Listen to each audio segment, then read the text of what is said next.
est-ce que vous aviez remarqué que dans notre œil, on a des neurones un peu spéciaux qui sont sensibles à la lumière?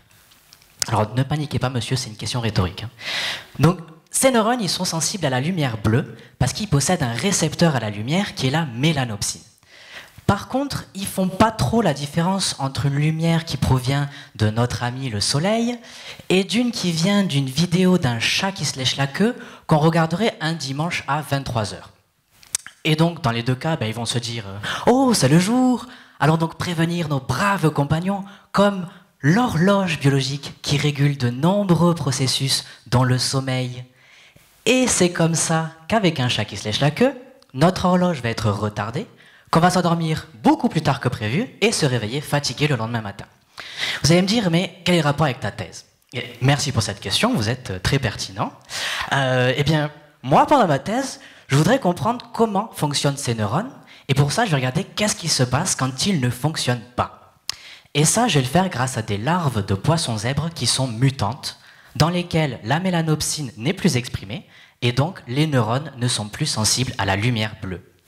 Et dans ces larves, eh bien, qu'est-ce que je vais faire? Eh bien, par exemple, je vais regarder si les gènes qui sont plutôt activés pendant le jour, ou alors plutôt pendant la nuit, comme l'enzyme de synthèse de la mélatonine, sont dérégulés par rapport aux larves non mutantes. Alors, comment est-ce qu'on fait ça?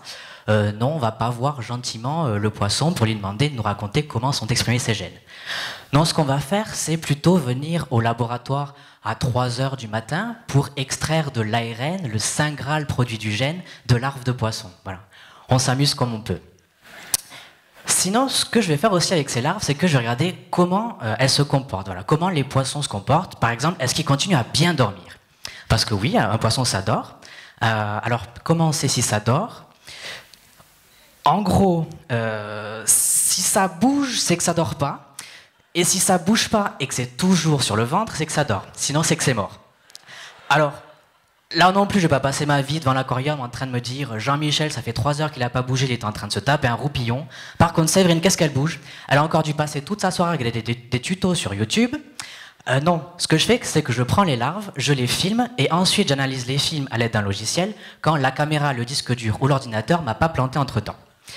Et je les filme pendant 3 jours, pendant lesquels je me transforme en le tenancier de la boîte de nuit la plus célèbre parmi les poissons de ta région, le nouveau Shanghai. Et alors là, je les mets soit dans le noir complet, soit je les mets dans la lumière constante, soit j'allume, j'éteins constamment la lumière et je vois comment les poissons réagissent, s'ils réagissent, et s'ils continuent à beaucoup dormir la nuit et peu dormir le jour. Voilà, pour vous faire un résumé, moi je suis une sorte de Michou des poissons qui regarde des vidéos de chats qui se lèchent la queue le dimanche soir à 23 h.